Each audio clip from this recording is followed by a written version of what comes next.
नमस्कार, मी स्नेहल चौधरी. आपण पाहत आहात आजच्या दिवसातील महत्त्वाच्या घडामोडी. चला तर मग सुरुवात करूया आजच्या मुख्य बातम्यांपासून. बीडमध्ये ओबीसी महाएल्गार मेळाव्यातून भुजबळांचा जरांगे पाटलांवर हल्लाबोल. त्यांचं टार्गेट ओबीसी नाही तर फडणवीसच. मुलावर उठतील त्यांना आडवे करा, जरांगे पाटलांवर घणाघात. ही सभा ओबीसीची नसून बीडमध्ये दहशत निर्माण करण्यासाठी भुजबळ मुंडेंसह ओबीसी महाएल्गार मेळाव्यावर जरांगे पाटलांचा हल्लाबोल. आत्मनिर्भर आणि बलशाली भारतासाठी हिंदुस्थान एरोनॉटिक्सची भूमिका महत्वाची. संरक्षण मंत्री राजनाथ सिंह यांच्या हस्ते ओझर येथील कार्यक्रमात तेजससह प्रशिक्षणार्थी विमान राष्ट्राला समर्पित. जालना महानगरपालिकेचे आयुक्त संतोष खांडेकरांना कोर्टात केलं हजर. जिल्हा आणि सत्र न्यायालयाकडून संतोष खांडेकरांना 1 दिवसाची पोलीस कोठडी. कंत्राटदाराकडून 10 लाखांची लाच घेतल्याप्रकरणी संतोष खांडेकरांना केली होती अटक.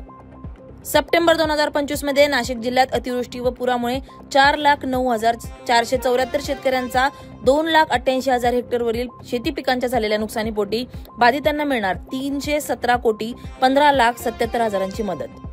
बीड जिल्ह्यातील लुखामसलाचे माजी सरपंच गोविंद बर्गे आत्महत्येप्रकरणी संशयित आरोपी नर्तकी पूजा गायकवाड हिचा जामीन बार्शी येथील अतिजिल्हा व सत्र न्यायाधीश VS मलकपत्ते रेड्डी यांनी लावला फेटाळून गोविंद बर्गे यांनी नर्तकी पूजा गायकवाड हिच्या घरासमोर स्वतःवर गोळी झाडून केली होती आत्महत्या.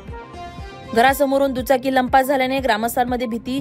भंडारी येथील चोरीची घटना सीसीटीव्ही मध्ये कैद. पिंपळगाव राजा पोलिसांनी अज्ञात चोरट्याविरुद्ध केला गुन्हा दाखल. नाशिक नंतर आता जळगावात देखील सोशल मीडियावर भाईगिरी करणाऱ्यांविरोधात जळगाव पोलीस ऍक्शन मोडवर.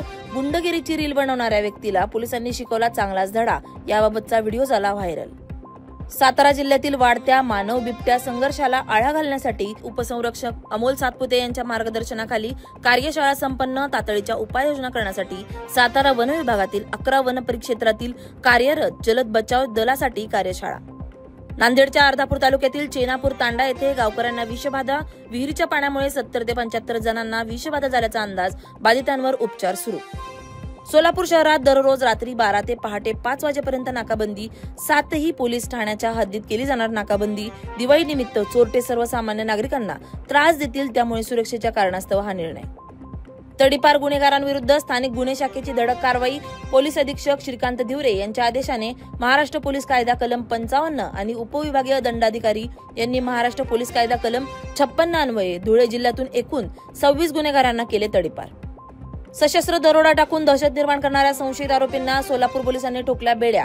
शहरातील अवंतीनगर येथे 2 घरात दरोडेखोरांनी शस्त्राचा धाक दाखवून केली होती लुटमार.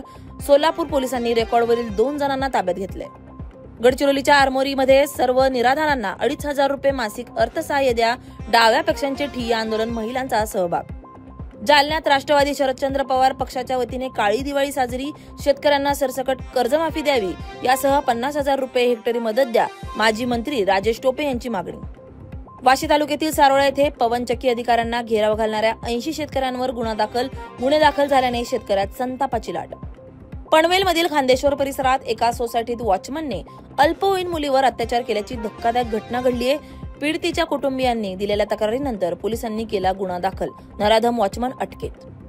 नवी मुंबई APMC बाजारपेठेत ड्रायफ्रुट्स भेसळयुक्त प्रक्रिया करून चमकदार बनवण्याचा प्रयत्न. अन्न व औषध प्रशासनाकडून विविध दुकानांवरती APMC बाजारपेठेत कारवाई केली. पुढील 3 दिवसात राज्यात पावसाचा अंदाज. मान्सून माघारी परतला असला तरी अवकाळीचा इशारा. कोण मध्य महाराष्ट्रात पावसाची शक्यता. हवामान विभागाचा इशारा. रेल्वे स्टेशन परिसरातील शनिवार मंदिरासमोर कारने घेतला पेट. कारने पेट घेतल्यानंतर तात्काळ अग्निशमन दलाच्या गाड्या घटनास्थळी हजर. कारमध्ये कोणी नसल्याने जीवितहानी टळली, मात्र कारचं आर्थिक नुकसान. कल्याणमध्ये शिंदेच्या माजी नगरसेवकाच्या गाडीवर हल्ला. कल्याणमधील धक्कादायक घटना. कार्यालयासमोर भांडण सोडवून जखमी इसमाला रुग्णालयात नेत असताना अज्ञात इसमांकडून हल्ला.